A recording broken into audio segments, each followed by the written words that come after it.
Tommy Trout is probably one of the most passionate blokes that I've ever met. And I'll just say this, and it'll pretty well sum Tommy up. Tommy's whole purpose in life is to increase the life expectancy of people with disabilities by 2 years. That's what he wants to do. He just wants to nudge the needle by 2 years. It was pretty crazy. When I first met Tommy, I learned from him that people who are disabled have a significantly lower life expectancy than those who are not disabled. It's around 50-something years of age. Absolutely crazy. And Tommy's whole goal is to just nudge that bar up a couple of years. He's a phenomenal dude. He runs a company called WeFlex, which I'm invested in. And the reason why I invested in WeFlex is because he's really sharp. His whole team's really sharp. And just the way they're doing business is incredible. Out of this is going to be really, really beneficial for anybody who is in startups or wants to run a startup, someone who wants to become more successful, someone wants to find their passion, talent, and actually turn it into a business. You'll get a lot out of this because Tommy's a super driven dude. He's a really, really charismatic guy and just someone who I think that we can all learn a lot from the way that he does both business and life. I hope it helps you.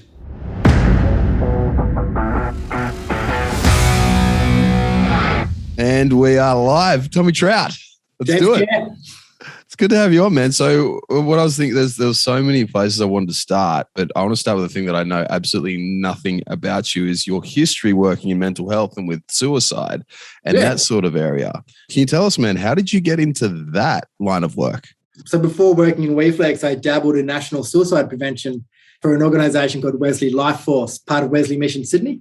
Essentially, I had left a role at Carers New South Wales and we really didn't know what I wanted to do. I was just very sick of working in an office. Prior to that, I was always working in the field in community services, and the shoulders came up on Seek, and it was just a lot of national travel, building suicide prevention initiatives in the Outback. I was like, okay, I can do that. So went and applied, got the job after like 5 interviews, and I spent a good part of 3 years traveling around Australia to Outback towns, mostly in Northern Territory, Victoria, New South Wales, South Australia, going into communities, dead cold, getting a town hall meeting from the local council, speaking to 200 local punters and talking to them about suicide prevention, mental health, opening up, talking, and then recruiting them to become the faces of suicide prevention in their very small local community. Did you have any expectations when you set out in that role? And because I imagine you'd have to have, but then how did the actuality and the reality line up with those expectations? So any expectations I had were pretty much punted within the first 5 minutes of actually in the role. So you sort of spend time working in the office and they're prepping you and they're giving you the info like, all right, you go to these towns, here's how it works. And then you go there and it's completely bats off. You go there and within 5 minutes, someone's yelling at you, during the town hall meeting because they've lost someone recently. They're going through grief and they're really upset and they wanted to know where this was 5 years ago.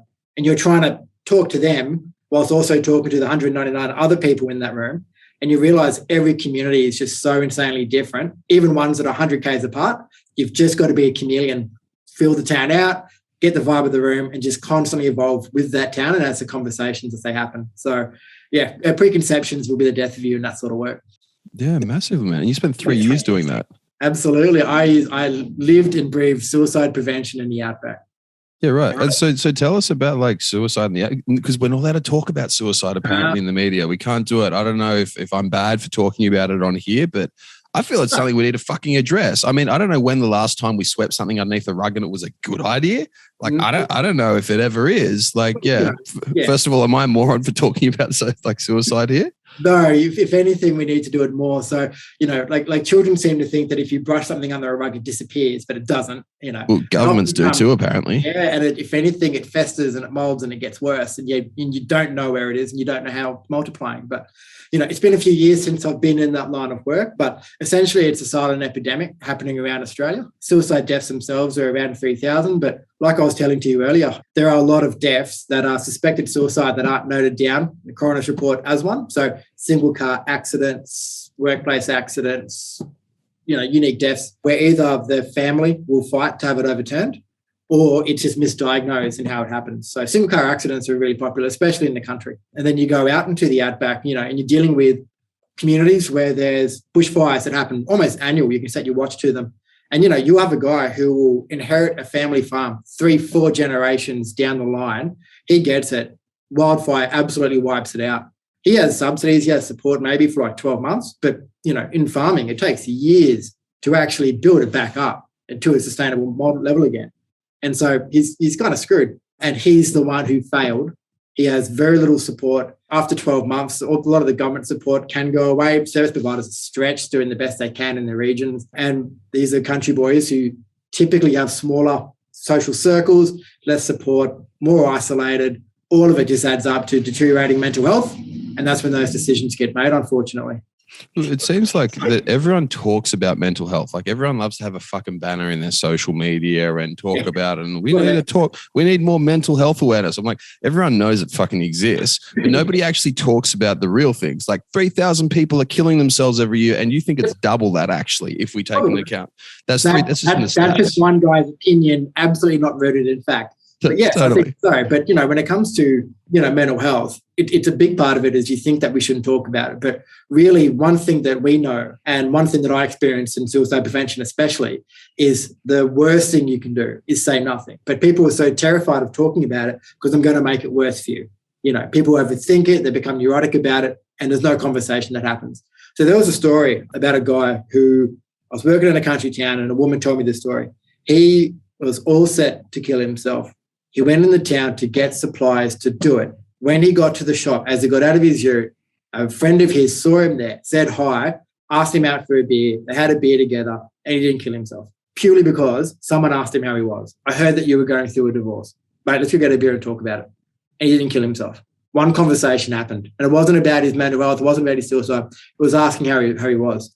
A lot of people like to ask you, James, how are you, mate? You'll always tell me good. Are you really going to tell me that you're on a knife's edge?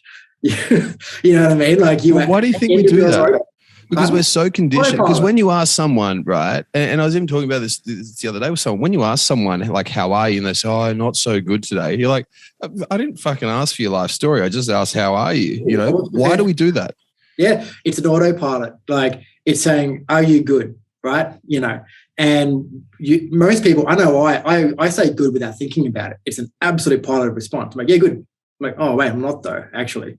And, a lot of people will ask how you are, but they're not prepared for any answer other than good. And if you give them another answer, if you say, I feel shitty, they blow past it, like you said, good anyway. And it's like, well, why'd you ask?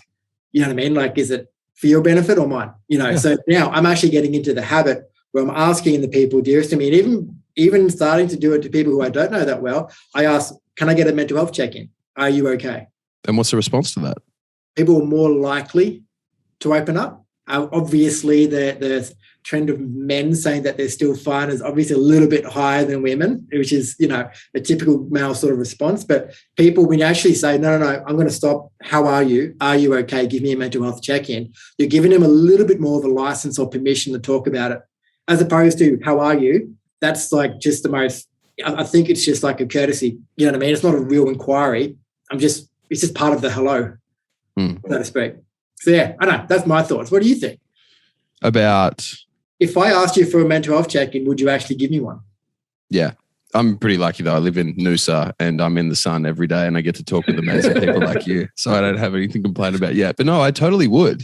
I actually would. And you're super right. When someone says, hey, how are you? It's an autopilot response. Yeah, I'm good. Yeah. And for me to say that I'm not doing good, it would have to come from somebody who I'm really close with or comfortable with in order to say, you know what, I'm actually fucking depressed. I remember it was actually about 9 months ago now, I was just having a fucking shit time. Like I was just super depressed for no fucking reason, like at all. And it was like, Soph was the only person that I told, but everyone else, it was just like bullshit facade. Ha, ha, ha. It was like super like that. And I remember going through and reflecting. I was like, that's super fucked up, isn't it? Because the one time where I actually need to chat with somebody and actually need a little bit of help. And I was very fortunate. I was only down for a few days, but the one time I needed it, I just didn't want anybody near me. It's a weird thing, isn't it? Weird conditioning. It's a vulnerable, soft little spot that you get for those few days. And you're so sensitive and you're so vulnerable to it, you don't want to admit it. You're protecting yourself, but really all you're doing is making it worse for yourself. So yeah, I totally understand where you're coming from. And, I think it's about normalizing it is a big part of the conversation. It's just admitting it, but social media is the most toxic environment for that sort of stuff. It's just the ultimate look at me machine. It's a playground for narcissists. You just want to show how great their life is and how awesome everything is. And it doesn't paint a realistic picture. I don't think there's any research done that social media is like good for your mental health. I think it all points to like not great. Do you think there are any good points about social media at all? I think if used in moderation, you can find really cool people doing really cool things that can inspire you. You can find those small communities that you love and you like to do. I know I've used social media. I've used Facebook once to find Dungeons and Dragons players, in the local community. That's awesome. It's just, you can find those niche groups and it's great for that. But you see people just mindlessly scrolling through the thing for ages, and it's just too much internet for one day for a lot of people. Dopamine, man, it fucking gets you. How crazy is it? You can spend so I get rid of the apps on my phone unless I'm going to do something on them specifically, right? Like I literally delete them. But I even find that when I've got them in, because we're all online and we work on that, I'm on it all the fucking time anyway. So I have to be there.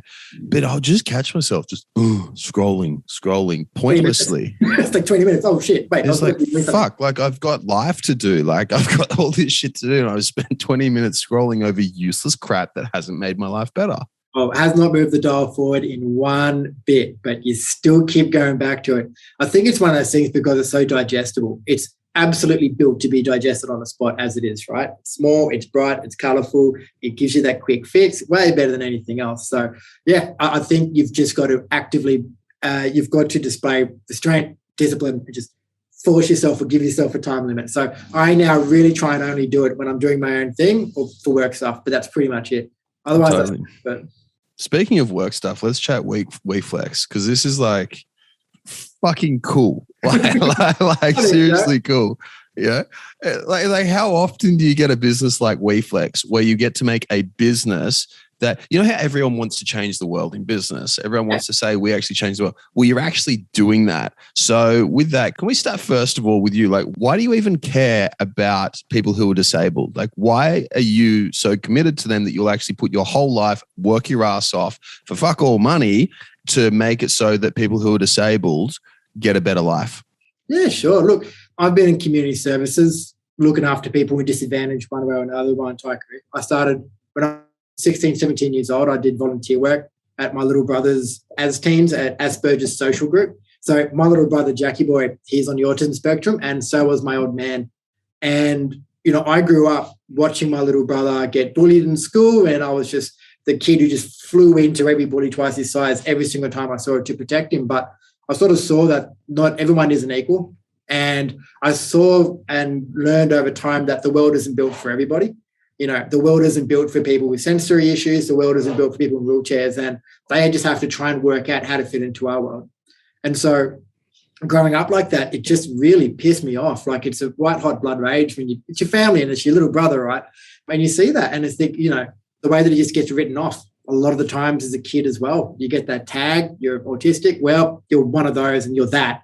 And you just take on the persona and the reputation of anyone with autism that you see. Typically the most extreme cases or the worst cases, whether Jack isn't. And so growing up, I grew up in that household, not knowing that it was a different environment or existence to everyone else, with very strict eating rules with my dad and, Jack having very particular about things. I grew up in an autism house. And what was it like? Like, can you give us an example of what it's like to grow up in an autism house? The one thing that was really interesting is that I've got fuck all conflict skills because I grew up in a house where my dad and my brother couldn't handle people raising their voices, yelling, anger, anything, even healthy stuff, shut down immediately. You weren't allowed to do it. So I'm constantly trying to push everything down and relax everything and avoid conflict like the plague because I was never around it and I was taught that it was just the worst thing imaginable. How'd your mum go with that? I think she liked that herself, so that was pretty much it, and even when they fought, she wasn't allowed to do that and they would go off and do, their own little private meeting, like the car with the music on or something like that, and we'd be playing Xbox in the other room. And so I grew up in that environment. I grew up where I wasn't allowed, when you're a kid and you like have ice cream and the syrup and you stir it together in a fucking paste, not allowed to do that, not allowed to eat certain foods a certain way, not allowed, it just annoyed my dad and we couldn't do it. And also I grew up with a dad who was, because he was autistic, he was unwilling, he didn't mean to be, but he could be a complete dick. He had favourites and he literally would tell us who the favourite kid was throughout our childhood. Who was it? Jemima, my sister. In all fairness, she's awesome. But, it was like a full ranking system that we all had to live by. He had throat cancer and he had to use a whistle to communicate to us for like 6 months. Fucking hilarious. So really? Yeah, absolutely. Oh, dude. dude, stories. Like, I feel like I'm bagging my dad at the moment, but he's dead, so he can't be upset. But the point is that, it's one of those things where he only wore the same like 3 things his entire life. He used to go barefoot everywhere, like to the school meetings and shit. Like, he was an absolute eccentric, but he was also brilliant. He was one of the guys who revolutionized computer games. So in the late 80s and 90s, when personal computers started being developed and were affordable and accessible to the average public, my dad, who was an avid board game player and a brilliant one, people used to travel to Australia to play him in board games. Which board games? So I'm talking about the hardcore, multi-day, massive maps of Europe games with like small hexes, little cardboard counters, textbooks for rule books, and you'd have 3 guys on 3 guys over like 2 days playing hard. And Dad used to just wipe the floor with everyone. And one guy actually bet Dad in this new game, the new scenario, it's impossible for Team A to beat Team B. And Dad said, I bet you that I can beat you with that team. If you fly to Australia and you beat me, I'll pay for your entire flight. If you lose, you've got to eat all the counters. He could have picked a better thing to get out of that other than making him eat all the counters. Dad wanted the guy to eat his words, essentially. So the guy flew over from America, played my dad, Dad beat him, and then Dad made him eat the counters. And that was it. The guy, which was really funny. So that's my dad in a nutshell. That's awesome. I love your dad, even though he's not here. That's amazing. But he took those turn-based strategy games and turned them into turn-based computer games. And he was able to create a system where when you play a computer game and you put it on hard mode, the computer's not smarter, it just cheats. It just can do things better and faster than you at the same time. Dad had it where it just played better, which was really unheard of. And he was one of the first guys to really develop that.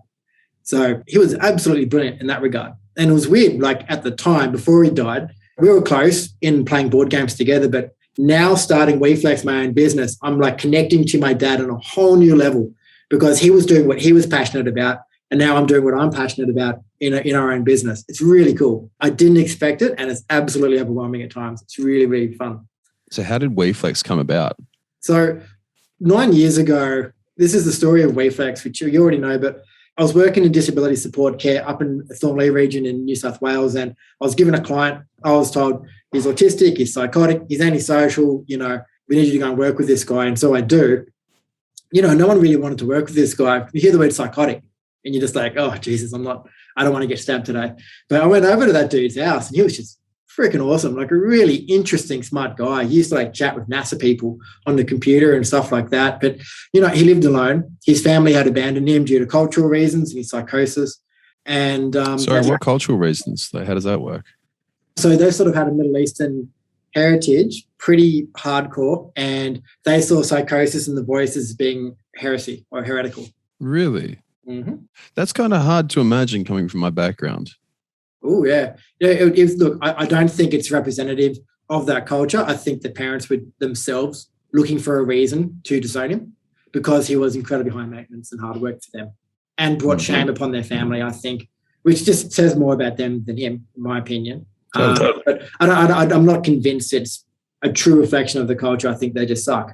And so what happened is one of the side effects of antipsychotic medication is you just balloon out in weight and you get really lethargic, you have no sex drive, you get adult acne. I know guys with psychosis who chose psychosis over the medication because the medication sucked that badly. And so my solution was like, I want to take this guy to the local gym because it's on a bus line, it's nearby, it's accessible. Why not? Let's just see what happens. I took the guy and he just loved it. More importantly, the gym loved him. They wrapped himself around him. They loved him. Before I knew it, there were 8 people with disabilities from my centre there training with me every Thursday morning. And I was pairing them up. I was teaching them really basic exercises. They were doing it together. And these guys just became the hub in this gym. And, I remember when I came out of the bathroom, I saw this massive meathead talking to one of my guys. I'm like, oh, fuck, here we go. So I was like running over there and I was worried. This guy was just giving him advice and encouraging him. And I'm like, oh, yeah, that would happen, wouldn't they? All the punters who were really into it would love that. And they did. What effect did that have on his psychosis? He felt connected. He actually had somewhere to be, not just something to do. And it brought him a little bit of relief, I'd say. He said that he enjoyed it. It wasn't a complete fix, but it made it just easier and nicer for him. It gave him something to do. And when he was engaged, there were less voices, is how he described it to me. Really? Yeah. Well, engaged in conversation or engaged in training? just, mate, not sitting down inside his apartment on his own. Well, I mean, it's fucking logical, right? I mean, wouldn't you be hearing voices if you sat in your apartment all day and felt scared to go outside?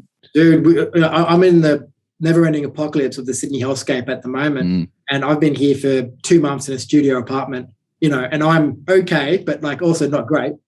And this guy had been living like that for 5 years. Couldn't imagine it. Of course he's going to get psychosis. I absolutely would be in that. And when you've got people, on autism spectrum, they can become very fixated on things, which can and if there's no circuit breaker of people, things breaking it up, that can absolutely develop into some issues. So it doesn't surprise. It's a very common, it is a common dual diagnosis.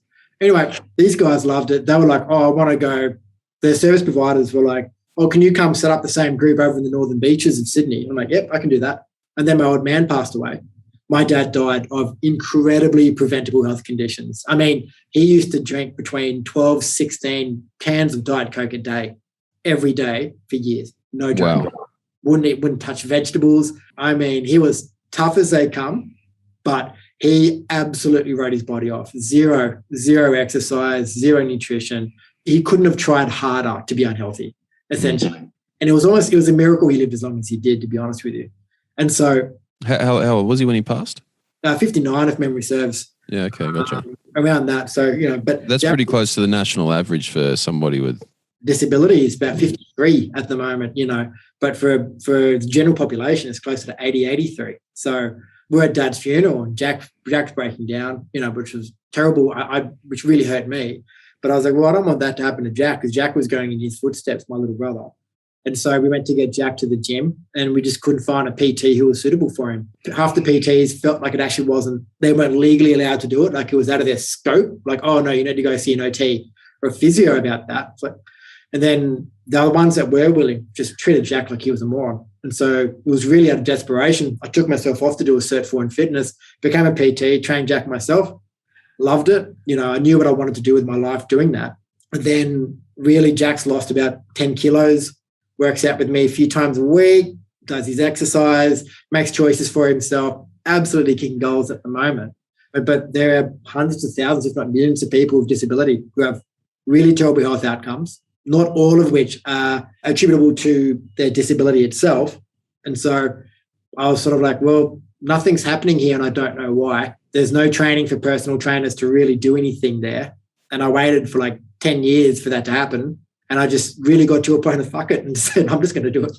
And it's not because I'm an entrepreneur, it's because I'm just annoyed and very concerned and just want to do it. So that's WeFlex in a nutshell. That's awesome, man. Yeah. The thing that I find really cool, where I train at the moment, I train at a place called CrossFit 4566. It's like, I'm not doing CrossFit, don't worry.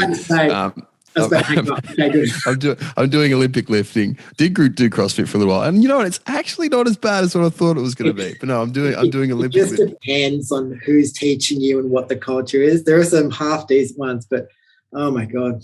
Yeah, no, there's some really awesome CrossFit coaches, actually, some really, really phenomenal ones. But where I'm training at the moment, we've got this fella who has Down syndrome.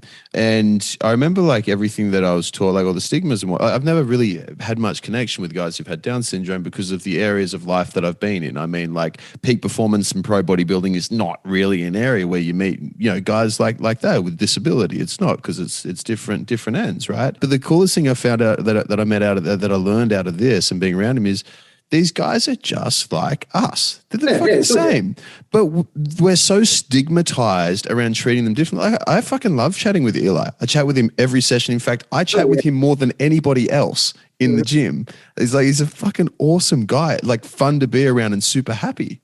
It's actually, I get more annoyed by neurotypical people than anyone else. They're the ones who fucking... Yeah, they're dicks, man. Dumbest ones as well, honestly. So no, I totally get that. Like I always find myself in any WeFlex event, just talking to the athletes, talking to the flexers, because I find them way more interesting. And that's what's really cool about WeFlex at the moment, is that we're really passionate about not just building a business with them, we're building it with them as well as for them. And we've got so many people with disabilities actively engaging and helping us write stuff and do stuff. It's really coming with them, but having them around and just in the office and supporting us, it just absolutely brings the whole thing alive. So, but yeah, you don't see, like, I'd ask any listener to think about when was the last time you saw anyone with Down syndrome or maybe in a wheelchair or blind in a gym. Like, tell me that exercise wouldn't benefit them, but they're just not in the gyms, and it's not like there's a whole massive franchise of gyms that are accessible for people and that's why you don't see them. They don't exist either.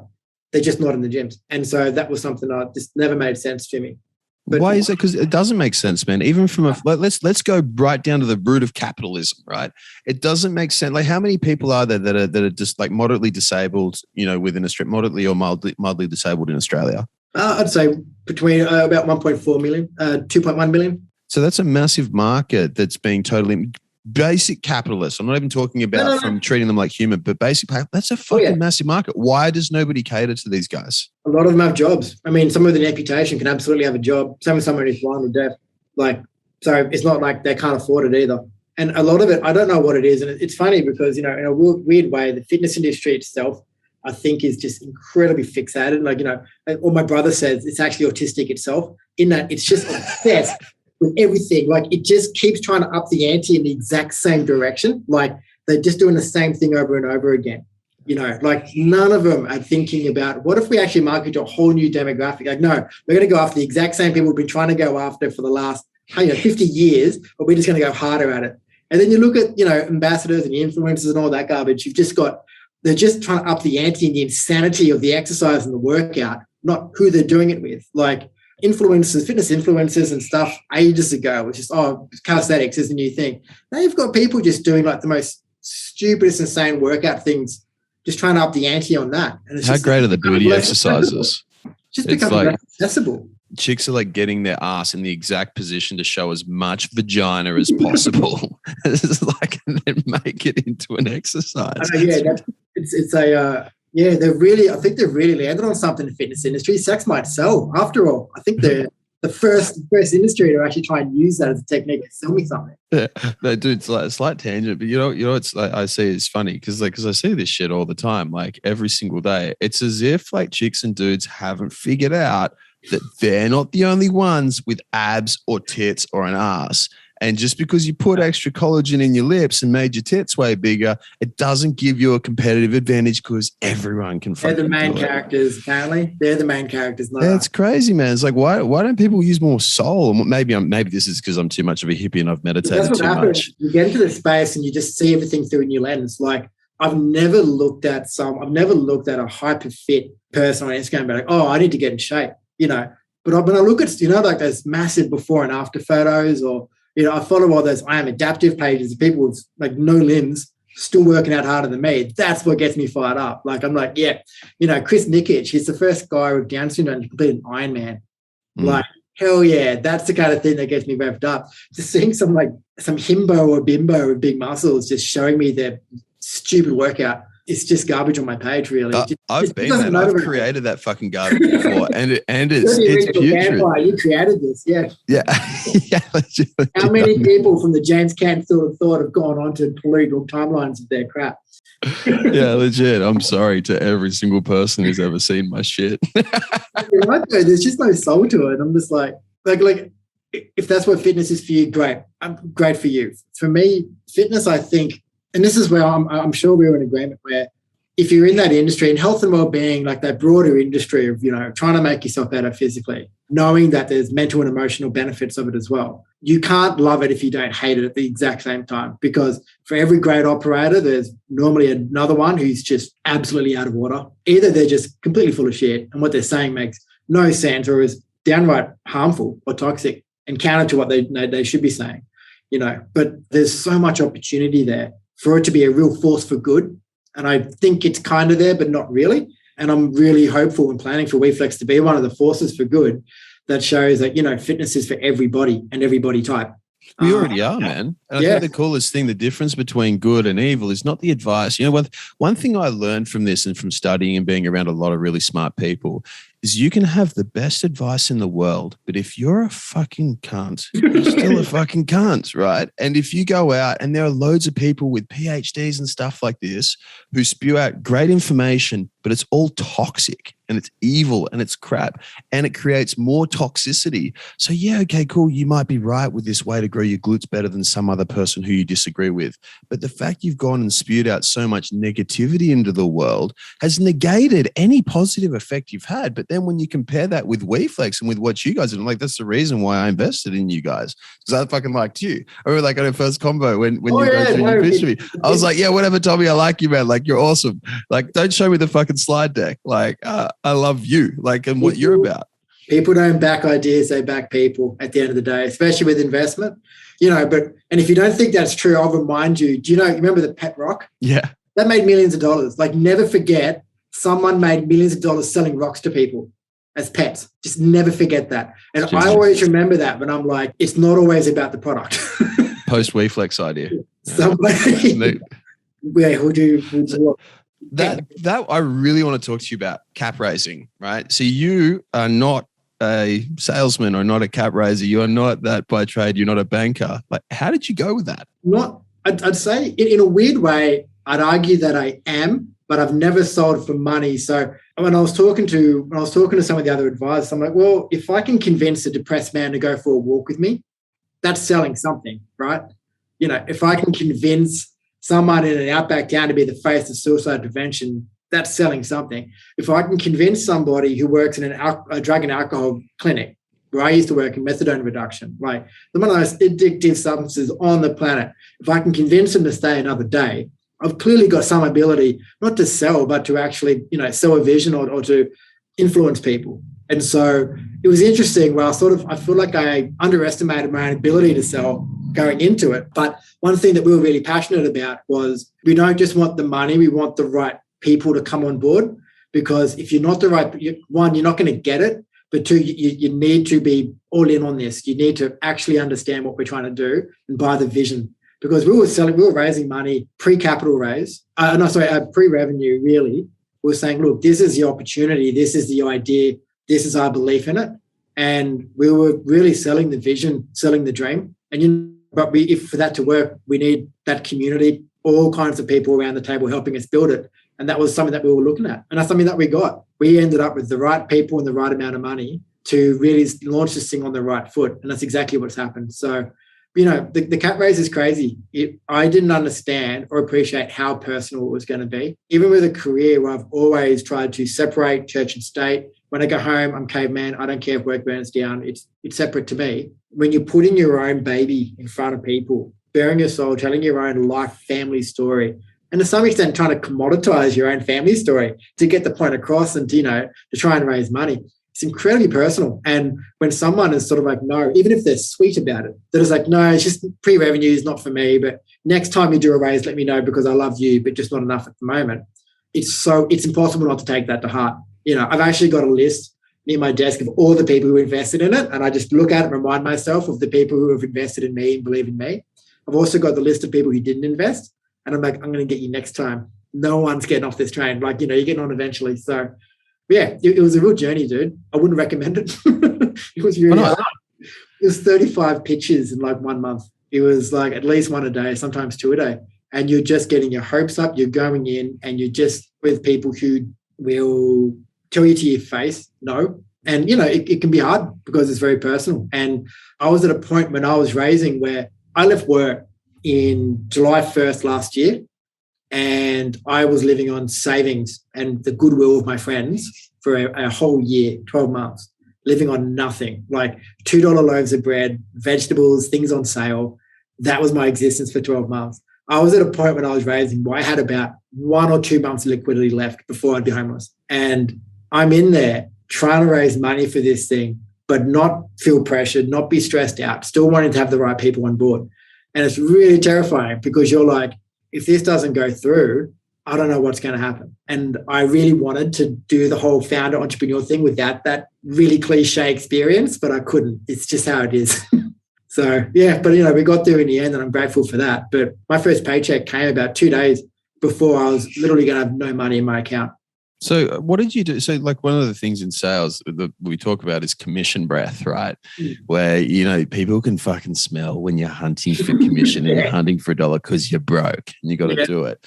how did you keep yourself not desperate? How did you keep yourself on your A game while living off $2 loaves of bread and knowing that you've got fuck all time before you're out in the street homeless? Okay, this is why I'm very weird. So, you can convince yourselves of things. You can create belief systems for yourself as a crutch. So, for example, I'm an avid free diver. I love free diving. I love holding my breath, going underwater, feeling connected to the ocean, and I love it. I'm always terrified of sharks, right? And it's a terrifying fear that will stop me from going in. When you have that thought right before you go in and you stop, you either don't do it or you bitch out and go to the shallow end. One thing I always told myself, and it's a complete lie, but I just say, I'm Aquaman. The ocean is my home. No one and no thing can ever harm me when I'm in it. It's a complete bullshit, but I convince myself of it every time. And then I go in and have a great time. When I'm going out to those investor meetings, I was literally convincing myself that this was destiny and it was just meant to be. And all I had to do was honestly lay out the vision, my belief, and who I am as a person, warts and all, to people, and that they would come. I just convinced myself of it, to be honest with you. I don't know if that was a sound strategy or not, but it worked. It worked. So, but that was really how I went about it. I just convinced myself that it was meant to happen. Did you get anxiety? Did you get any of those things? Like, because the clock was ticking on you, right? Like, what was it like? I was, I don't have a car and it was COVID and we were meeting in the city half the time. I'm like doing 3 or 4 pitches in one day and I'm catching a bus home at 10 p.m. and it's late and I've got all this work to do. And I'm just like, I wouldn't have this problem if I just had my own working for someone. I wouldn't be doing this. Half the time when you're an entrepreneur, I'm not an entrepreneur, but half the time when you're doing your own business, you spend half the time is screaming into the void, doing things that you have no idea if they're going to help, if they're doing anything. I'm moving the dial. Put it this way, a really good friend of mine, she recently had her first kid and I was able to visit right before lockdown. And it was funny because my mate, whose wife it is, he was like, but I heard you talking about your business and I heard her talking about the baby. I couldn't tell who was talking about what because it's the exact same conversation. Oh my God, I'm always tired. I'm always putting so much effort into this thing. I don't know if I'm doing a good job or not. I'm just always tired, but I always feel guilty when I'm not doing things with it. It's just this complete roller coaster, and so you've just got to believe in the vision and remember why you're doing it.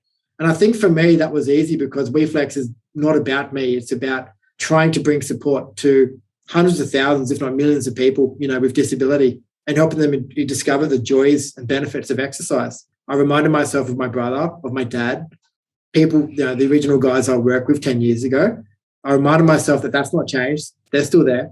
There's still people who live in complete isolation on their own with nothing to do who would love this. So it's not about me. It became about them. When we coach our guys, one of the key things we do right at the start is we do something called the summit. And on the summit is where we go through and we map out exactly where you want to be and we visualize it so crystal clear. Like I was going to ask you before, like, why didn't you just quit? Like, why don't you say, fuck it? But it's pretty obvious now is because it was not about you anymore. Yeah, no. You're just a part of this thing. You're a part of this vision. You're part of this movement. And you cannot physically stop when you have it so crystal clear in your head exactly what you got to do. You've got your summit mapped out. You have all the values that are integral to you, everything that's important to you. You've got the roadmap there. You know what you got to do. You just got to keep putting one foot in front of the other, right? And then you're unstoppable.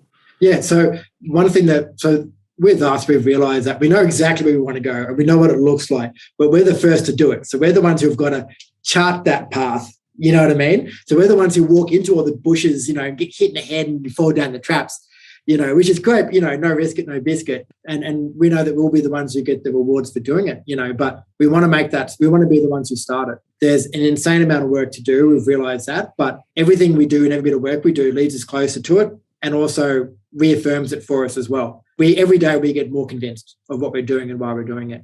How do you know you're doing a good job? Well, for starters, we're bringing on more and more clients with disabilities and I'm just training them online. And every session I do, the carer or the parent or the person themselves refers us to somebody else. We only wanted 10 clients initially just to map out our processes and our resources and work it out before we can scale. Within 2 weeks, we had 50 people and we're not marketing. We're actually trying to hire at the moment just to get these things done before we get demand. So sorry, you have a close to 100% referral rate. Yeah, easy. That's pretty good, hey. Some of them are like to the power of 3. You're like, we've got one, and we had like one group that were like, well, we'll start with 30 because you came so highly recommended by this person. But we've also got mailing lists of hundreds that we support in other ways. So I think we'd love this as well. can we refer you to them as well? And we've had to say, just wait. Or can we plan it for like September or October when we're ready for it? So it's impossible for me to have any doubt about this thing, because the rate at which people are clamoring for it and wanting it, and the number of, and it's not just that end, PTs are loving the idea. So, WeFlex's model is the idea that we connect people with a disability to a personal trainer. That's a personal trainer that we've selected, onboarded, and we provide them with training to meet the unique needs of the client that we're matching them with. But more than that, the training that they get has been co-designed by the people that they're working with. So at the moment we're working on like 9 different modules now, which is growing. One of them is going to be for people who are capital D deaf, and we're going to do a co-design session with 5-10 people who work out who are capital D deaf. So sorry, when you say co-design session, you're referring to like you're actually getting in these guys who are capital D deaf and they're actually helping you build the course to train them. Yep. We get them in a room for 2 hours. We pay them for that. And we actually basically like market research, but around the program, we say, okay, what would stop you from seeing a PT? Have you ever had a PT before? What did you like about the one that you did have? What's a great way to piss you off? What's a great way to lose you as a client? You know what I mean? What can I do to make you feel welcome? What's stopping you from the gym? And sometimes it's as simple as just learning an Auslan sign. So like, this is Auslan for hello, nice to meet you. It took me 5 seconds to learn that. And I can now use that as a way to make people who are capital D deaf Auslan speakers feel welcome and feel good and build that rapport immediately. And so that's the training. So, but PTs who have always felt so scared, so unconfident, uncomfortable, not sure what to do, don't want to make it worse, they're being given all these tools to do what they kind of want to do. So when you talk about why hasn't this happened yet, there's just no one's brokered that meeting, brought them together. And that's really what WeFlex is looking to do, is just do it in a way where it's fun, but it's gentle and it's supportive, and we foster that change because, like we said, there are good operators and bad operators. There's a lot of great PTs out there who I think will just do an amazing job and will get an incredible experience out of it. Like my background, my personal training has only ever been with people who have a disability, but I had to do hours during my Cert 4 to get the Cert 4 qualification, and I had my first mainstream experience. It sucks. You just got people showing up late, drunk, hungover, don't show up at all, put in half-assed effort, they're complaining, and they're just going to go hit the town that night and just absolutely undo everything. Whereas I got people with a disability, and they were highlight of their week, circled in their calendar. They just couldn't wait. You know what I mean? And I had to kick them out after the hour because they just wanted to keep going, and they did every bit of homework I ever gave them. It just absolutely made their day, and it made mine. And I was like, that's the feeling I want as a PT, that knowing that I'm really making a difference in someone's life.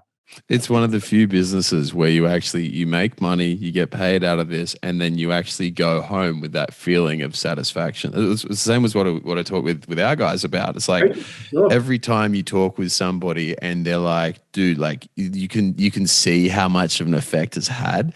It's the coolest thing. And then the awesome thing out of that is it's not just like your athletes or your flexes. I love the term flexes, by the way. I like that way better than athletes, by the way. Yeah. But your flexes, when they go home, they're then the different person for their whole family. And so the multiplier effect keeps kicking on and kicking on.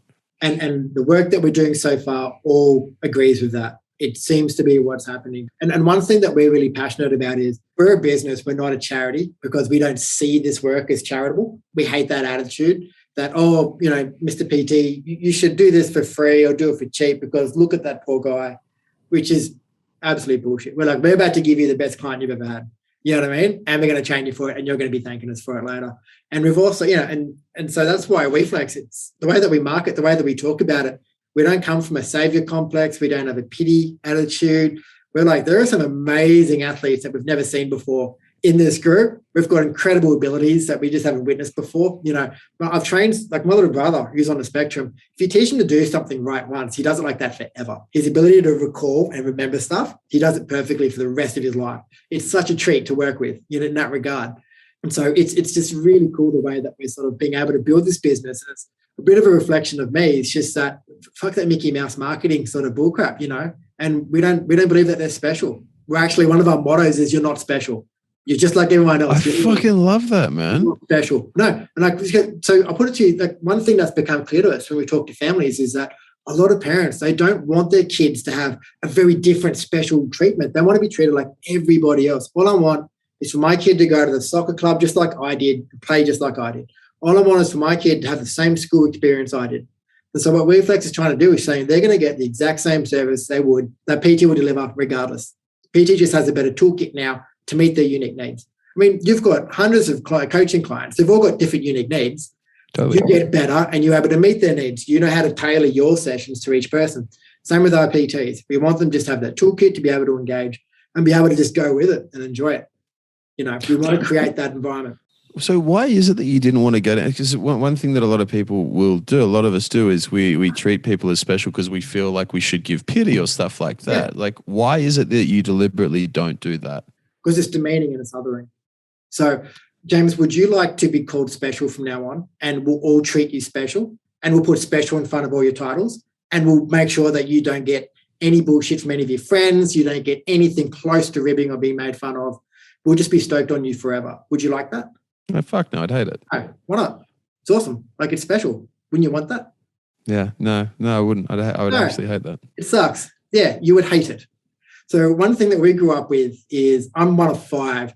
My family we're brutal. Like, our love language is bullying, essentially. Like, all we're doing is roasting each other at all times. And we used to roast Jack all the time. We used to make so many inappropriate jokes about his autism, about his ADHD, and Jack's giving it back. You know, and it was only as an adult I actually asked him about it. I was like, were we bad people? Was that okay? And he goes, no, it was awesome because you included me. If I was the only one you weren't allowed to make fun of, it would have made me feel like shit. The fact that you were making fun of me about things I can't control and I'm making fun of things that you can't control, that's equality. That's equity. That's inclusion.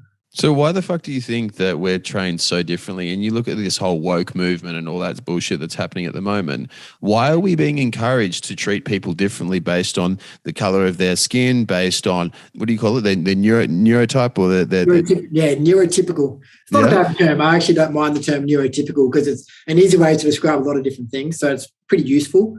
But yeah, like there is a lot of kids' gloves. There's a lot of, obviously my opinions are my own and not those of WeFlex's, but for me personally, you know, I think there's a lot of people in that space. One, they have very little experience themselves with disability. You know what I mean? Like, I don't get much criticism, but any criticism I have gotten in my life has come from someone who has no experience or exposure to it. You know what I mean? Like, all my clients with disabilities, they want to see me every week, right?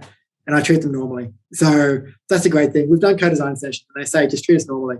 So that's why I'm doing that. But a lot of people who like to make a big show and dance about it, they're typically just trying to boost themselves up. It becomes a real vanity project, or a way that they can have their own sense of power and put it on you. If you use the word Down syndrome people instead of people with Down syndrome, I can make you feel like shit for it and talk to you about it. Like, it achieves nothing, but I create this power dynamic. Yeah, but I feel good.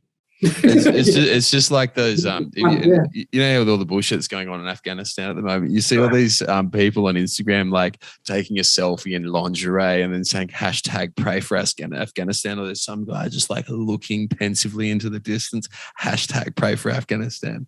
It's like that same bullshit vanity crap that means it's absolutely soulless. Virtue signaling. Yeah, it's empty calories. Yeah. But also, I ask you, how many of them do you think actually get down and pray? Donuts, cinnamons. No, exactly. So they're actually lying as well. So it's complete bullcrap, honestly. It's so, you know, for me, I think it's about the real ones know, you know what I mean? And I would rather, we're not interested in making a show and dance. We're more interested in doing the work and just getting in there. So, you know, you guys can hashtag or do your inspirational porn posts all you want. We're going to build a tech solution that's going to connect people with disabilities to PTs and upskill that and create systemic change. A business case for inclusion. That's my hashtag, or that's my pray for change. Yeah, it's so much more meaningful. Action and just like, you know, one of our clients, Marcus. I've got to introduce you to Marcus. You'll love him. I'm actually chatting with him after you. But one of the things he says is like action talks and bullshit walks. Yeah, and it's like so fucking true. It's like action's the only thing that matters. Like, you can run your mouth, you can hashtag, you can do whatever the fuck you want. You can do any of that crap, but it doesn't make any change. And in the end of the day, the only thing that matters is your actions, not your words. And look, a lot of the times people use words as a way to mask their inaction. You know what I mean? It's the way that I feel like I'm doing something when you're doing absolutely nothing. You know what I mean? So I was very lucky. My aunt, who I look after at the moment, you know, she was a leader of the women's liberation movement during the 70s and 80s. A badass woman, you know, and she's given me an absolute catalogue of feminist literature to read about the women's liberation movement. It's really interesting. I'm really enjoying it. And I'm coming to her with questions about all this sort of stuff. And she has the same question for me every time. okay, that's all going good, Tom, but what are you going to do about it? Like, you can talk, but what are you going to do? So whenever anyone has anything to say about it, I always ask, what are you going to do about it? And that just leave them on that. That's just how I leave it now. Have you come across with any issues? Yeah. And also in the future, do you anticipate any issues with people talking about what you're doing and speaking negatively and causing you issues with you being able to pursue your vision? Haven't experienced it yet, but if it happens, we'll just stand in our truth and just keep doing what we're doing. Ultimately, if our customers are happy, we're happy, and that's what we're there to serve. We're not there to make someone feel good about themselves. We're there to support people with disabilities get more active and into the gym. We want to be their fitness brand, like their Nike, their brand, what they identify with, that has their back and absolutely loves what they're about. So and I'm so pumped. Yeah, it's awesome. Like, it's just a real privilege for me to be able to, I've had a lot of moments of just like pure, almost overwhelming gratuity over the life that I get to live now. It's almost surreal. Like, it feels like I've completely transcended universes from one to another. The space that I'm in now, it couldn't be further from where I was 15 months ago. Absolutely. It's absolutely surreal for me. And the fact that I get to do what I'm meant to do with the support, with amazing people around me, is an absolute treat. Who have been the people who have had the most guiding influence over you? So a few people. So firstly, Larry Fingelson. Known Larry for a few years, and he's always been very kind and sweet to me, and he understood my vision. So every year we used to have a professional chat around projects that were aligned. And, he asked me about myself, and I said, this is something that I want to do, and I'm slowly bubbling away on it. But honestly, I wasn't really doing much on it. So I was talking and not doing, so to speak. And he said, well, he runs a growth project, which is an incubator. It's a program. Let's go do that. And I was like, okay, fine. I applied for it. They had to break the rules to let me in. And it was a year-long, just, Sorry, what's the growth project? It was a personal development program for charity leaders. And even though I was social enterprise, they said, look, you're kind of a bit of both. You're both a business leader and a charity leader who they pair together. So we'll let you come in as a utility player, just be an extra body. It's great, take that. And I did that. And I started working away on the business, and I was meeting people there, and it just started to form in my head. In May, I experienced a bit of a depressive episode, closer to a nervous breakdown, really. I'd say about 16 years in the making, working in really hardcore community services programs with very little self-care, very little holiday periods, toxic relationships that I created for myself, and I had a complete break, and I spent 2 weeks untethered to the planet. And then I found my footing, and realized I don't really, in that space, I was like, I don't really care anymore. I'm just going to go for it. And I signed a resignation letter for work the next day, started July 1. Instead of 4 months break, which I was going to get, first meeting, Larry Fingelson grabs me into a meeting with a few other amazing gentlemen named Benji Krawitz and Anthony Chesler, and we mapped out my idea on the whiteboard of destiny. A few hours later, they're like, there's something there. Go talk to this person about it. And the same way that I built the suicide prevention charities, I built WeFlex, 50 coffees. You have a coffee with someone and you lay it out in front of them. You're not precious about it. You're not defensive over your idea. I spent about 9 months asking people why I shouldn't do it, telling me why this is a bad idea. Sink my boat. Like, just put me out of my misery. What am I missing? And what that means is that 1, you get honest feedback. 2, you protect yourself from future disappointment. But over time, I begin to realize where the strengths were, what the model was over time. And before I knew it, I had 50 coffees, met 50 people who felt like they could actually contribute to the vision and the mission themselves. They weren't trying to cater to my ego or be a yes man for me. They were allowed to be critical, which creates a lot of trust because there's vulnerability on my point. And I just came across one amazing person after another amazing person. Like, in September, I had the benefit of meeting a man named David Sexton, who's now CEO of WeFlex. And he's just one of the best things that's ever happened to me, honestly. An incredibly inspiring, interesting, considerate CEO. And, him and me have a great dynamic because I've realized I'm not a CEO and I don't want to be a CEO. It's a terrible job. I'd never want it. Let's discuss that, actually. Yeah. Have you got time? Always time for you, James. All right, I got to have a piss. All right, 2-minute drink break, and then we'll come back and we'll hit that because I really want to discuss the difference between a visionary and a CEO. Deal. All right, so the difference between a CEO and visionary, why? And that's like one of the hard. So I'm in that process now of stepping away and looking at getting a CEO in and doing that myself, and it's tough. Mate, it's like, best decision you'll ever make. Oh my God. So why? Like, run me through. Like, why did you decide that you're a visionary and not a CEO? So I was really fortunate. So before this role, my last job was working for an organization called the Funding Network. And my job, essentially, they're a live crowdfunding organization, brilliant organization. And my job was to sort of select the grassroots not-for-profits to put in front of the big end of town for donations, right? And so I ran due diligence on hundreds of charities every year and stayed in line with them and saw how they grew. And what I learned is that just because you're a founder doesn't mean that you're a CEO. And just because you started your organization doesn't mean that you should lead it. Or there's different ways that you can lead it. Like I saw so many great charities absolutely get destroyed by the founder because the founder just didn't know their own limitations. Or when you go through the startup phase, right, you can catch on to the zeitgeist and you can be the bit of an it kid and you can get these opportunities and you just think you're the bee's knees. And then you just think that you're a CEO as well because you want that control because it's your baby. And then what happens is that the CEO job doesn't care about you, and it's the same job wherever you go. You know what I mean? You need to be insanely organized and diligent and conscientious and be able to manage people. Like it's a genetic code. Some people are CEOs, some people aren't. They're like 0.2% of the population, the CEOs. You know what I mean? Like David Sexton is a CEO, like to his bones. I'm not. Like I'm not that organized. I'm temperamental. I just don't work that well managing other people. And so what did you look for? Like before you, like obviously you've got David now, he's like perfect, but like what did you want in your CEO? To be honest with you, I didn't have a list at all. I knew that I needed somebody and I knew I'd know him if I saw him. One of the big things that happened with me and David is obviously we got along personally, which was great. I saw him stand up for himself in a few meetings. There were a few meetings that were tough and I saw him with absolute grace and decorum be able to stand up for himself and just have a backbone, steel backbone. And I was like, I like this guy because I know that he can stand his own.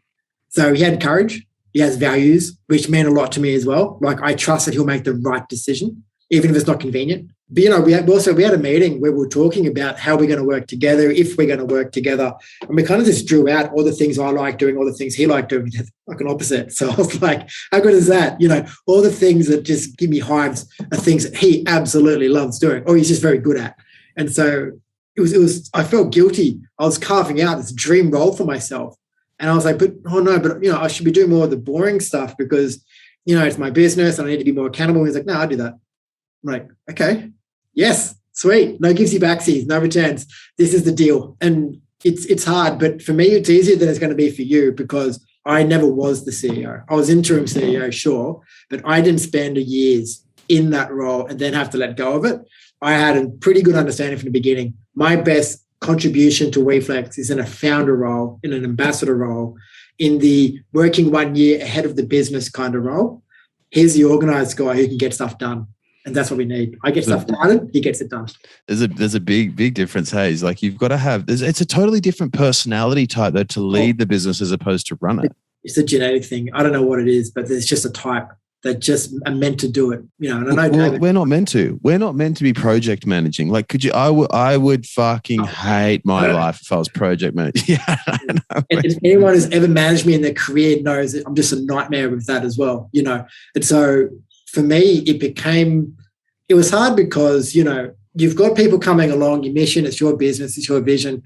Getting rid of any responsibility, you can feel guilty for doing it or feel like you're copping out or, you know what I mean? You're sort of not all in on it. But really all you're doing is just, you need to give people real roles to show that you're serious about growing this. Like I couldn't say WeFlex is not about me and not relinquish any kind of power at all. You got to be vulnerable and you've just got to be ready for people to come in and to take the reins with you.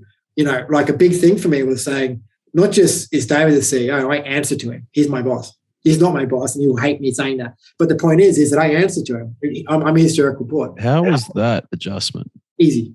I was glad to do it. For me, it was easy. I was glad to do it because once again, I know that in any business, I don't care. I don't even need to look at your business plan to know that you are the big risk to your business at all times.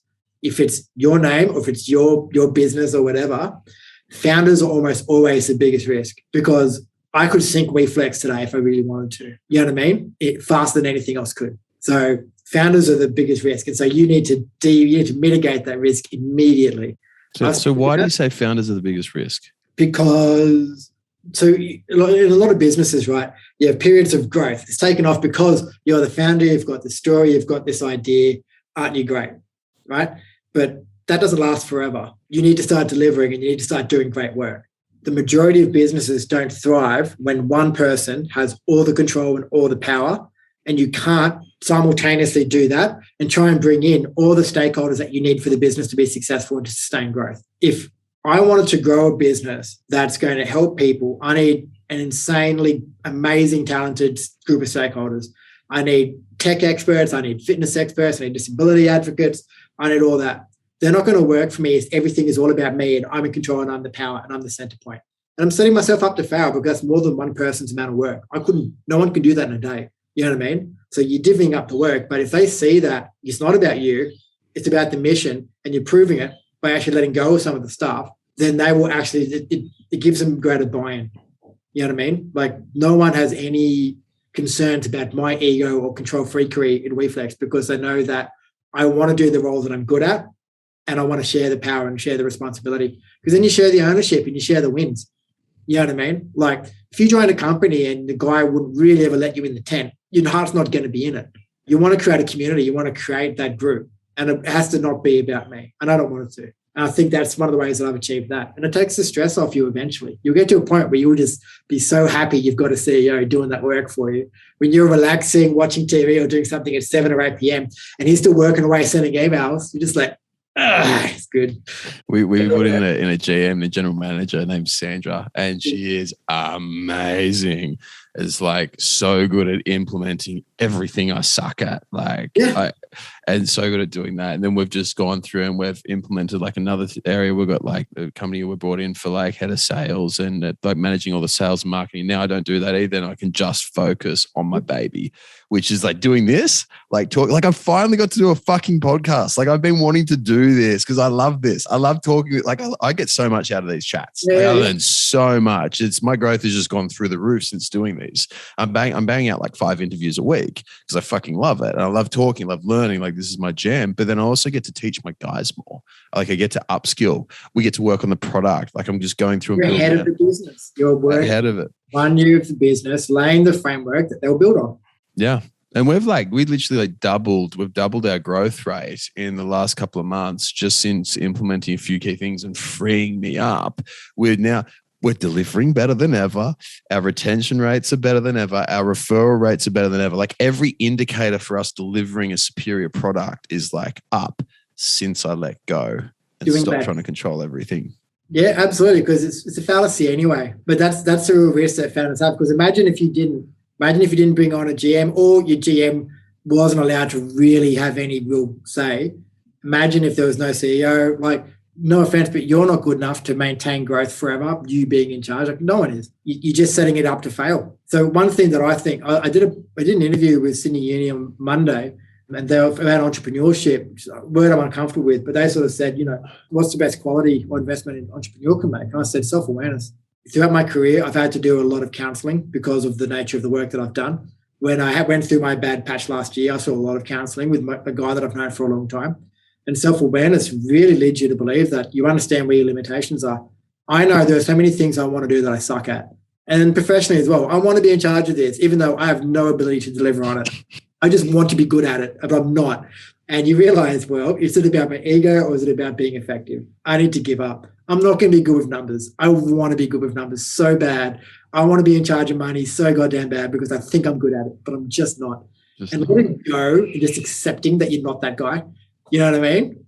One, you're not going to fuck up your finances and ruin your business and then try and save it because you just didn't know what you're doing or you overestimated yourself.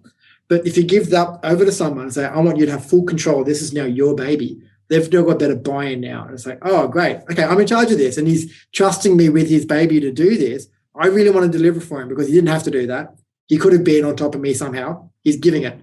You know what I mean? Totally. I found it the most freeing experience ever. Yeah. Like when I don't look at our P&L unless I'm told I need to look at it. I don't look at any of those numbers unless I'm told that I need to. And it's like, it's the most freeing, awesome thing to just give up that response. But it came with a massive identity shift too. Yep. Like one of the things that I actually coach a lot of other guys on is how to step the fuck back from being that guy? Because you know how like each business has phases. You're not, right? Each business has phases. Like someone who's great at growing a business from 0 to 100K, like amazing at doing that, often won't be great at going 100 to 7 figures, right? At some point, you're going to stop it. You're the block. You cap it. Open it up. Unless you get the fuck out of the way. And that's one of the biggest key things. But it's also like, it's really quite amazing. I'm working with a company at the moment, and they're probably one of the funnest companies I've ever worked with in my life. I coach a lot of their higher ups. And one of the things we're working on at the moment is for the owner of the business to figure out like what his true purpose is, because he's built this awesome business. They do a brilliant, brilliant job, but he's now figuring out his whole purpose. And it's like a whole identity thing. So how did you find your identity, like you as the founder of it and the visionary? How did you step into your role, and how did you create your role when you've just relinquished you being CEO and captain of the ship? So a big part of it was there's a level of, like any first-time parent, there's a lot of guilt around giving up stuff because it feels like you're not being responsible for your business. I'm bringing these people in, and now I'm not even going to take responsibility for it. There's a real guilt thing around it. And, as you know, if you go on any kind of social media, the founder hustle bullshit the marketing around that just makes me sick. Like, why? Oh, just the people like, I only slept 3 hours last night because I'm powering through. If you sleep more than 4 hours, you're a coward. I did my 5th workout for the day before I signed up this deal. And it's like, it's just absolute nonsense. You know what I mean? Like, all people talk about is just their success. And and everywhere you go, you just see people who are crushing it in business and telling you all about it. Like if I was worth tens of millions of dollars, I wouldn't be buying YouTube ads trying to tell people about it. I'd just be enjoying my money and relaxing, but it's sort of like a lot of pressure. You see that and you think that you should be crushing it like that. And you should be that whole unicorn, under 30, founder, CEO, killing it, nothing you can't do. Aren't you amazing? But those that do exist, they're the exception, not the rule. You have to accept that you're the rule and actually just make your life easier and just realize that most days are going to be really hard. You've got to do them. But for me, with the CEO and the founder thing, I sort of had to give up. And I was like, well, where can I add the greatest value? What am I really good at? What role could I play that's best suited to me? And that was that conversation I had with David. We sat down and we sort of worked out where I lend value. And it's awesome because he's got ownership of his stuff. I've got ownership of my stuff. We're both good at what we do. It works in tandem. And it means that I get to do work that I like to do and I'm good at. And I'm not sabotaging the business by thinking that I'm good at it. These are deliverables that I know I can do. And it just is so much nicer. And it's great because you kick better goals, you do better, and you feel better about yourself because of it. What brings you the most joy about what you do? Working with clients, hands down. Not even like working one-on-one? Yeah, fuck yeah. It's the best. How does that fit in though? Because as you're scaling, you're going to be like, let's be honest, bring on pretty much everyone with a disability within Australia is eventually that wants to get fit is going to work with WeFlex, right? This is where I'm going to be the risk to the business because I want to work with every single one of them and just do this for the rest of my life. But I can't, and there's bigger fish to fry, and I need to start trusting the PTs to do the work. And I know the PTs will be amazing at it. It's just hard to let go because one, there's so much fun. I just don't want to not do that forever. But so what we've agreed is that we've got a bit of a deal. I'm allowed to have like up to 5 or 6 weekly clients that are like my squad that I can work with as much as I want, and that's it. And everything else goes out. That's the cup, and it flows out after that. So. That's I was the same, man. It's funny. I was managing 250 clients at once by myself. Funnily enough, I burnt out and tanked my business, right? It's about 6 years ago now, I think it was. I think it was around that, something like that. But yeah, I was managing, I said, 150, 250 clients, like a stupid number. No CRM, no automation, nothing. Just like manual, like hustle. Yeah, dude, it was great. You had 250 hostages by the sounds of it. That's fucking hell. It was nuts, man. I remember doing that, but I was talking with Rob and Rob Hustler about it, and he's like, mate, it's like you've got to go and you've got to get somebody on to help you and do it. But it's the hardest thing to let go. And it's like, so I finally did it. I remember thinking, oh my God, this is so much fucking better now. And the clients are being looked after better. But I can totally relate to how you want to keep some. Like I've got the same rule. It's like my limit was meant to be 10. I've now pushed it to 15 clients that I can work with. But there's something about like your passion where you just still have to keep doing those little things because it's not the same. Too, if you're going to talk, if I'm going to have hundreds of PTs working, I need to know what they're going through and I need to be doing it myself. It's important spiritual piece with them to show that I do it too. Like we're all doing this. And I want to be working on the coalface, I want to get to a point where there's no one in Australia that we can't train. Not a single person. There is no barrier at all. Like we're working from lower needs, working our way up to higher needs, because of course you would.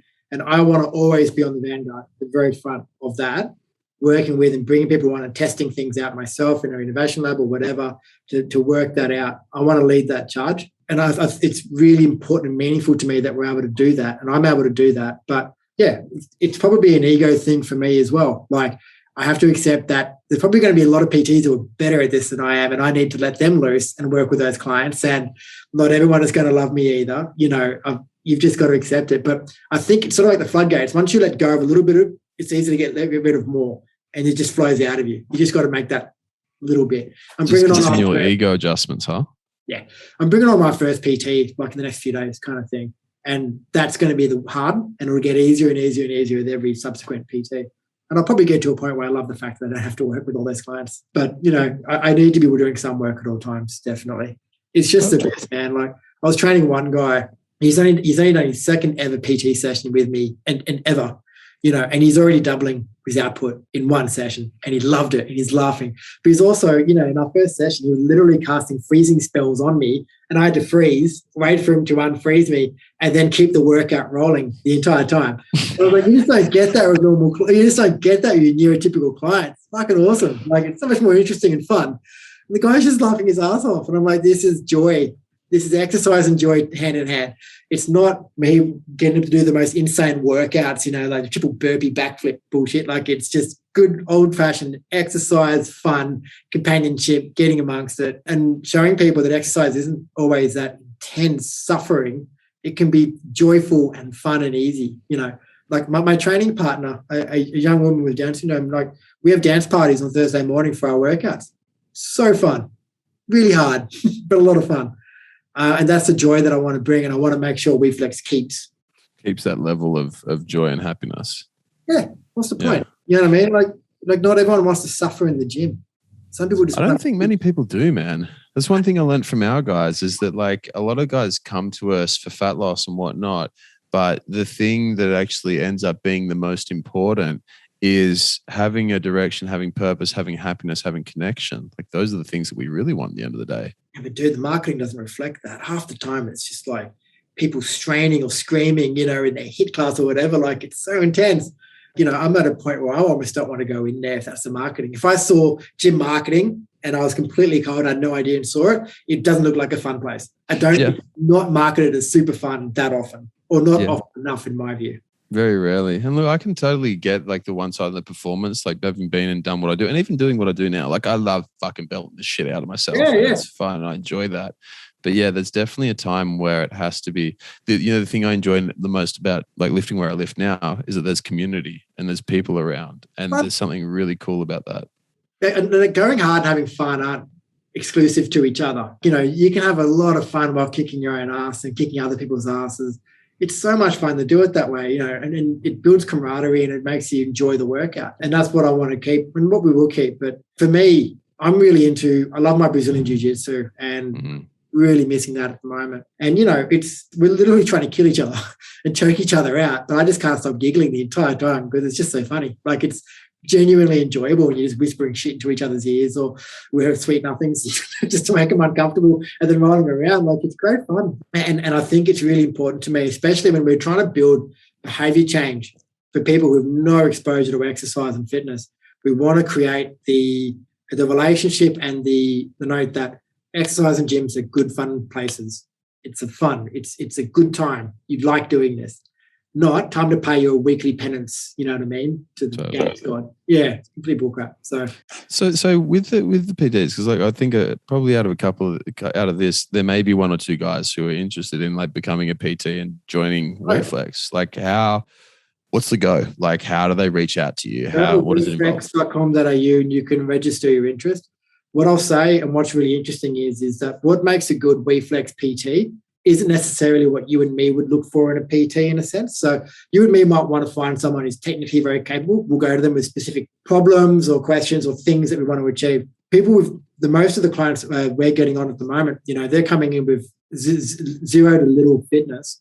Really, we need someone who's got patience, adaptability, the ability to make it fun and the ability to make it very simple.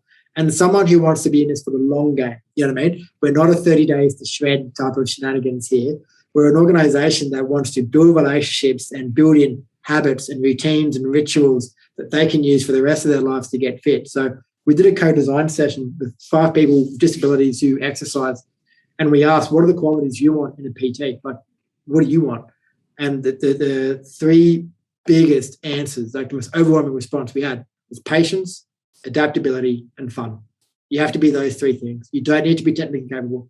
I'm working out with guys at the moment with no equipment. We're just doing simple squats and chairs. We're just literally moving arms around because they don't do it that much. I'm going to send them out some bands. Like, it's incredibly basic stuff, but you've got to find a way to adapt, to be patient, because they might learn slower, they might talk slower, they might take a long time between transitions, they might buck a little bit, not want to do certain things at that time, in that moment. You've got to adapt and just flow with it. Keep it fun, keep it engaging, you know what I mean? And understand that if they're not paying attention to you, it's not because they're rude, you know what I mean? It's because it can be hard for them to do so.